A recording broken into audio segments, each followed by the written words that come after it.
Hi everybody and welcome back to my backyard once again. Today we got the new Gepard C Cinelock 30 V2 and finally, because it was years since the original came out, let's open the box, which is always very nice. I love the new packaging. Middle cardboard separator, accessory boxes. Look how well organized it is. Boom, you got the drone down there and all of the paperwork. You get your usual stickers, warranty cards, disclaimers, quick start guide. In the accessory boxes, O3 manual and screws. Extra set of 3-inch HQ propellers, 2 high quality battery straps with the grippy part on the back. 2 battery pads, one is for the drone, one is spare. Naked GoPro mount, extra screws and soft mounts for the camera.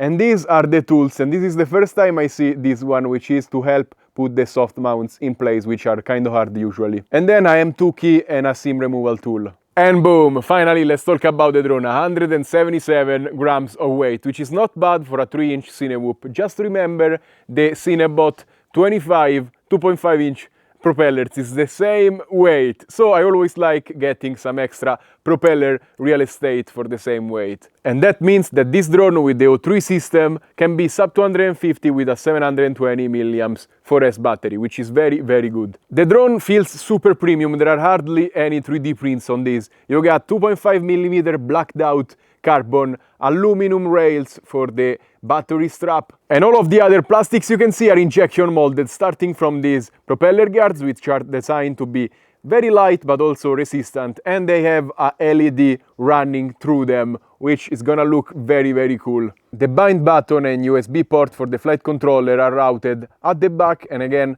this is injection molded. Camera assembly is injection molded and soft mounted separately from the action camera you're gonna put on top. Either a naked GoPro, but I believe it's also gonna carry a full GoPro. I'm gonna try that. And the frame is designed so you have perfect access to the O3 SD card slot, USB-C plug, and the bind button on the other side.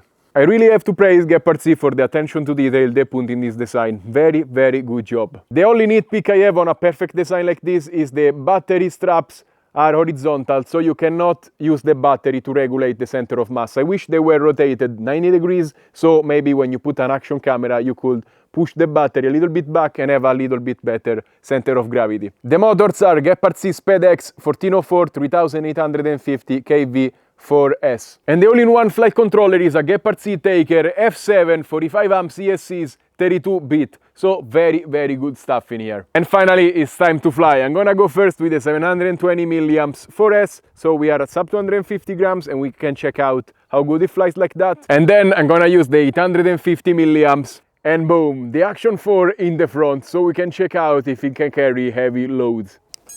And boom, the LEDs are super bright. It's midday and they shine at night. They are gonna be super cool. And I just noticed they put a LED on the back to indicate your battery status. This is super clever stuff. I love it. This is my first time arming. Oh my god. I didn't expect it to have all of that power. Man, I turned it on and it already started going. It's crazy.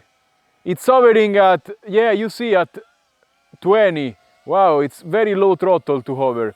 I mean, this battery is lightweight and of course it's gonna have a lot of power to weight ratio. You can activate and deactivate the LEDs with the push of a button. You see? Push the button, activate and deactivate the LEDs.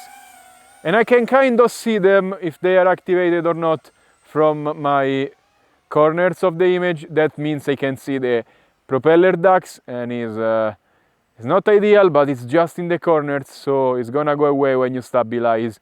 And now it's time for the standardized test for Cinewhoops, the chicken chase. And oh my god, they are ambushing me. They are coming out from the damn trees. Man, look how many freaking chicken we have. Wow, today is crazy. And this drone is kind of silent enough so the chickens, yeah, they run, but for a 3-inch, it's not bad at all. Wow. Yeah, they are running a little bit. The camera is like at 10 degrees, so you're gonna see a little bit of ducks. If you put it lower than that, you're gonna see a lot more ducks, to the point that I wish it was a little bit more forward at this point. But wow, look, that doesn't care. I mean, I don't want to say it's a silent drone because you can totally hear it, but it sounds clean. It's not bad at all. Let's put it in acro.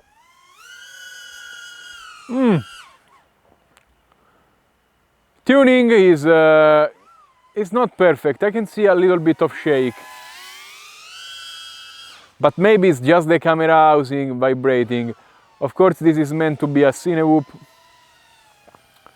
and yeah.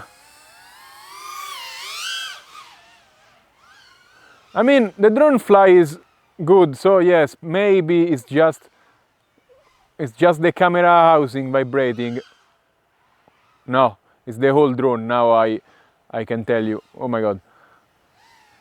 It's not flying bad, but I expected a tiny bit better. Like, it's still totally controllable. I don't feel like it has crazy washouts. It only vibrates at maximum speed, probably because the battery again is very light. Let's come down super quick and see. No, okay, we don't get washouts and weird stuff happening. So, perfectly controllable. Oh, you see? We get a tiny bit of shake here and there.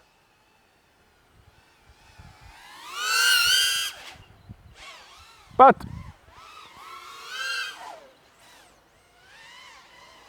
yeah, I'm not bad. You see, I am able to control it. It's predictable. I just wish the tuning was a little bit better. Usually Gepard C drones are spotless. This one has a little bit of vibration, you can see. Oh, the crash was enough to break a propeller blade, but not the frame, which is good. It goes to show you that it's kind of resistant. It flew for 4 minutes and the battery is still at 3.7 volts. It means it's kind of efficient as well. I didn't expect it. And boom, we are now at 442 grams with the action camera on top, the battery inside it, and the 850 milliamps 4S on the back. The weight distribution is a little bit front heavy. I did my best to put the camera as back as I possibly could.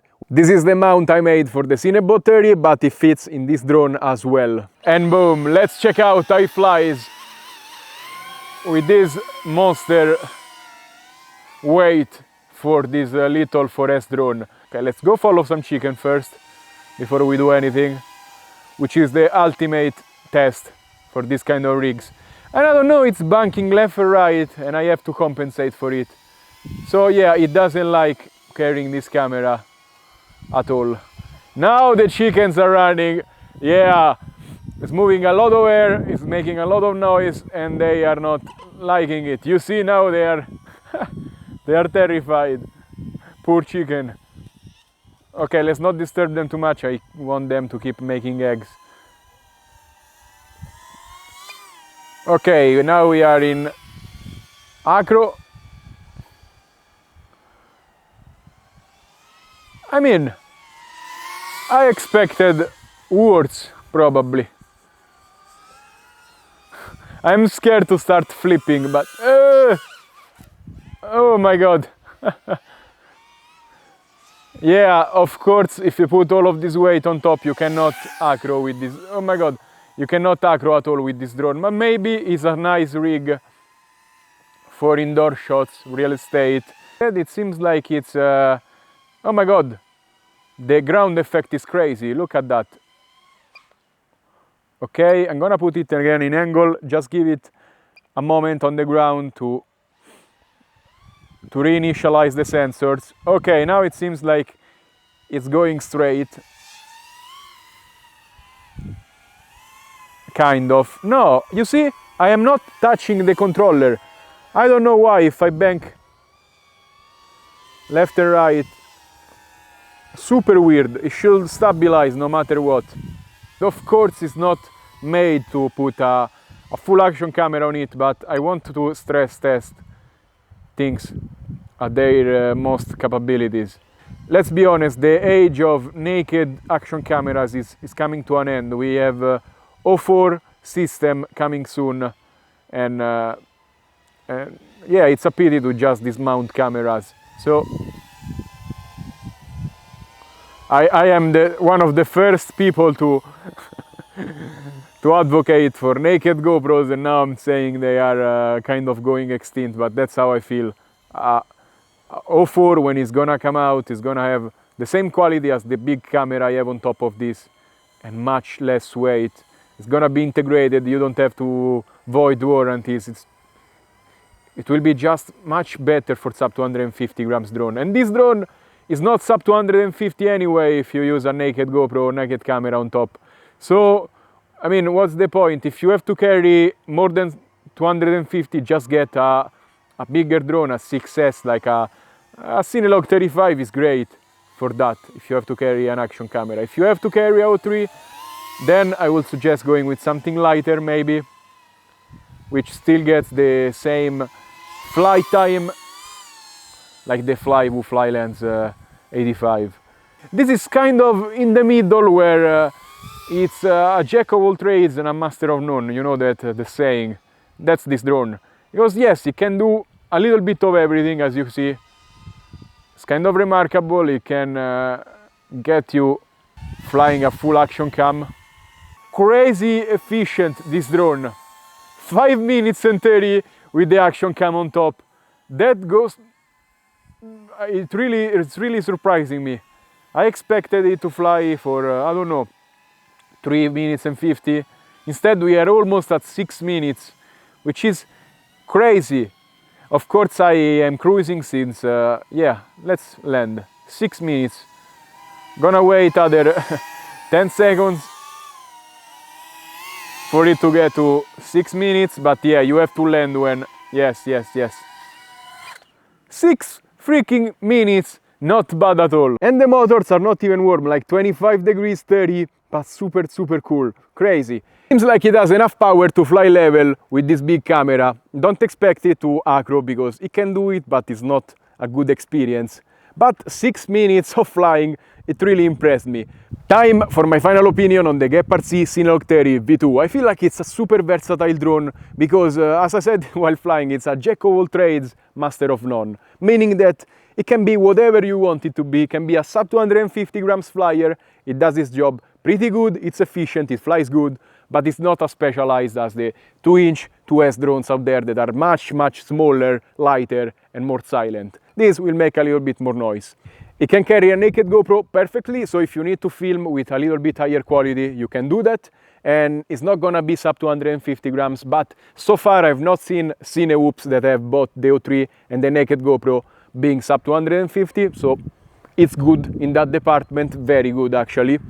And if you need and you don't want to use a naked GoPro, you can fly a full action camera and it defends itself pretty good. It's still efficient. If you need to do some real estate, it's gonna work very good, but it's not as good as, for example, a Cinelog 35, which is 6S, has a lot more power, you can acro with it.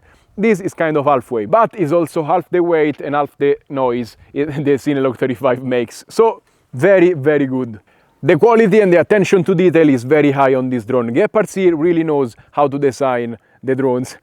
It has the right holes at the right places, the soft mounts are everywhere, the lights and everything really surprises you when you get it. The only thing that keeps it from being a perfect frame, in my opinion, again, is this battery placement. It should have been rotated 90 degrees to allow for more center of gravity control. It's a nitpick, but it would have been better. Of course, you can 3D print and modify stuff if you want to do that, but I wish it came like that from the factory for full marks on design. Another nitpick I have is that this drone seems to fly very good most of the times, but then sometimes you see a little bit of shake, and this is not what I expect from a Gepard C product. All of the other ones were flying spotless out of the box. Now, I will give it the benefit of the doubt because it's a pre-release drone, but I'm gonna contact Gepardzy, tell them about the tuning and see if they have a better tuning available. I will give you updates down in the comments below. So if you're looking for a very versatile Cinehoop that can do a little bit of everything, be sub 250 or even carry a full action camera or a naked one for some real estate or some projects, this I can recommend it. If they fix the tuning, I can recommend this hands down because everything else on this drone is pretty spot on. And as always, remember to like, subscribe and comment on this video. Let me know what do you think about this drone, and if you wanna buy something, check out the description down below. You will find links, clicking on them, you help my channel a lot, and you will find discounts on there. So thank you so much, stay safe and happy flying. Bye.